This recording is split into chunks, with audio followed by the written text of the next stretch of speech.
इस समय नरसिंहपुर जिले के साली चौका के एक छोटे से कस्बे छेना कछार की दूधी नदी के किनारे एक रेत का जो क्षेत्र है उसमें ऐसे किसान जो छिंदवाड़ा से हैं विजयपाल जी, जिन्होंने बैगिंग पद्धति से जो भारत में कुल 3 किसान हैं जो बैगिंग पद्धति से आम की खेती कर रहे हैं, उनमें से एक किसान विजयपाल जी हैं जो हमारे साथ हैं। वही बताएंगे कि किस तरह की उन्होंने एक रेत में लाखों की कीमत के कई किस्मों के आम लगाए हैं और लाखों रुपया हर साल वह कमाते हैं। तो उन्हीं से जानना चाहेंगे किस तरह की किस्म के आम के पेड़ उनके बगीचे में लगे हैं और किस तरह से उनका रखरखाव किया जाता है और कहाँ कहाँ पर वह आम की इस फसल को बेचने जाते हैं। विजयपाल जी बताएं थोड़ा सा किस तरह की वेराइटियाँ लगी हैं आपके यहाँ पर। ये सर इजराइल की अल्ट्रा हाई डेंसिटी तकनीक है, इसका नवाचार हमने किया है। इसका मूल उद्देश्य है कम ज़मीन में अधिक पौधे लगा के अधिक मुनाफा कमाना, इसका मूल उद्देश्य है। दूसरा है वैल्यू एडिशन के लिए हमने बैगिंग की हुआ है।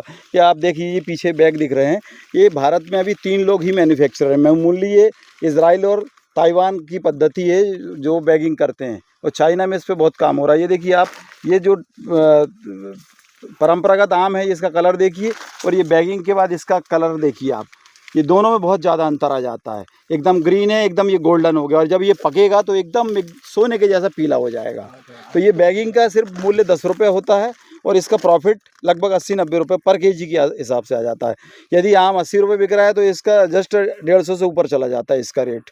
हम देख रहे हैं कि इस नरसिंहपुर ज़िले में लगातार एक से एक कलमेटा की माटी भी है और वहाँ पर भी कई फसलें लगाई जाती हैं, मगर आप तो रेत में सोना उगा रहे हैं। सर इसके लिए हॉर्टिकल्चर क्रॉप के लिए मतलब ब्लैक कॉटन सॉइल चाहिए नहीं है। जितनी हल्की ज़मीन हो, हम तो शुद्ध रेत में खेती कर रहे हैं। यदि मतलब ज़मीन मिट्टी चाहिए नहीं, इसको हल्की से हल्की मिट्टी में उद्यान की फसलें बहुत अच्छा उत्पादन देती, क्योंकि इसको रूट डेवलपमेंट के लिए इसको बहुत अच्छा विकल्प मिल जाता है। रूट बहुत ग्रोथ फास्ट आती है। अभी ये पेड़ देखिए ना, अब ये मतलब ये ग्रोथ बहुत कम समय में बहुत ज़्यादा आपको दिख रही होगी और पेड़ तो मतलब एक पेड़ से 20 से 25 किलो आम आपको दिख रहे होंगे।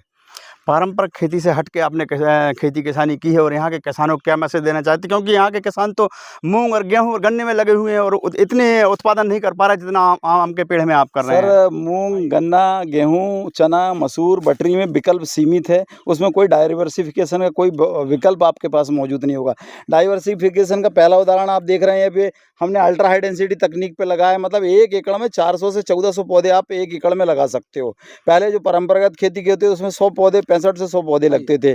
अब इसमें आप देख रहे हैं कि हमने कई प्लॉट इसमें अलग अलग आपने विजिट किया। 4x10 पे लगा है, 6x12 पे लगा है, 5x10 पे लगा, मतलब कई 400 से लेके 1000 पौधे तक हमने 1 एकड़ में इसमें रोपित किए हैं। और इसमें लगभग 30 वैरायटी हमने आम की लगाई है, जिसमें मूलतः सबसे ज़्यादा उत्पादन और सबसे ज़्यादा पैसा केसर में मिल रहा है और ये यहाँ के क्लाइमेट के लिए बहुत ही मुफीद है। मतलब मध्य प्रदेश और नरसिंहपुर डिस्ट्रिक्ट की क्लाइमेट के लिए ये केसर वैरायटी बहुत अच्छी है। इसका कारण क्या है कि सारे देश का केसर जब ख़त्म हो जाता है, जब हमारे मध्य प्रदेश का शुरू होता है, तो ये स्वाभाविक ये नियम है कि कोई भी फसल सबसे पहले आएगी और सबसे बाद में रहेगी तो उसका मूल्य ज़्यादा मिलेगा और जब कंपटीशन में आएगा तो उसका मूल्य नहीं मिलेगा। वैसे दशहरी के साथ है, 5 मई को हमारी दशहरी स्टार्ट हो जाती है और 25 मई को ख़त्म हो जाती है और 25 मई को यूपी की दशहरी स्टार्ट हो जाती है और रेट उसका 20 रुपये आ जाता है और वही दशहरी हमारी 100 रुपये में बिकती है। वैसे ही वही केसर हमारा 120 से स्टार्ट होकर 200 तक चला जाता है, कभी 150 बिक जाता है, लेकिन मिनिमम 70 रुपये से कभी नीचे नहीं मिलेगा केसर का रेट और 1 किलो में 2 चढ़ता है। तो आप स्वाभाविक इसमें फल अच्छा मिलता है, उत्पादन अच्छा मिलता है, तो किसानों को नवाचार करना चाहिए। कहाँ से मिली है केसर वैरायटी? सर केसर वैरायटी गुजरात से मिली है और इसमें हमने 6000 पेड़ जम्बो केसर के लगाए, जो धीरू भाई अंबानी के यहाँ से कलम लेके आए थे। वो 1 किलो का एक होता है। पिछले साल माननीय मुख्यमंत्री जी ने मुझे पचमढ़ी कैबिनेट में आमंत्रित किया था। सभी कैबिनेट मिनिस्टरों ने उसको हमारे आम के स्वाद को चखा और सभी ने सराहना की और माननीय उपराष्ट्रपति जी महोदय ने भी मुझे अवार्ड किया था नरसिंहपुर डिस्ट्रिक्ट में, जब पिछले साल उनका कार्यक्रम हुआ था।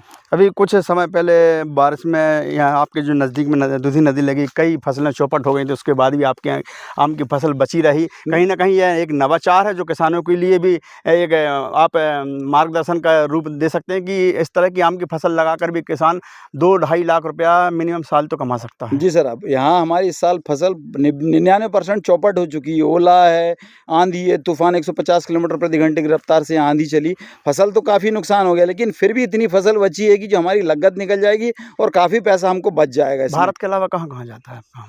भारत का दुबई और लंदन हमने एक्सपोर्ट किया था 2 साल पहले, लेकिन इंडियन मार्केट में अभी हमको 170 रुपये मिल रहा है। पिछले साल 172 हमारा हाईएस्ट रेट रहा।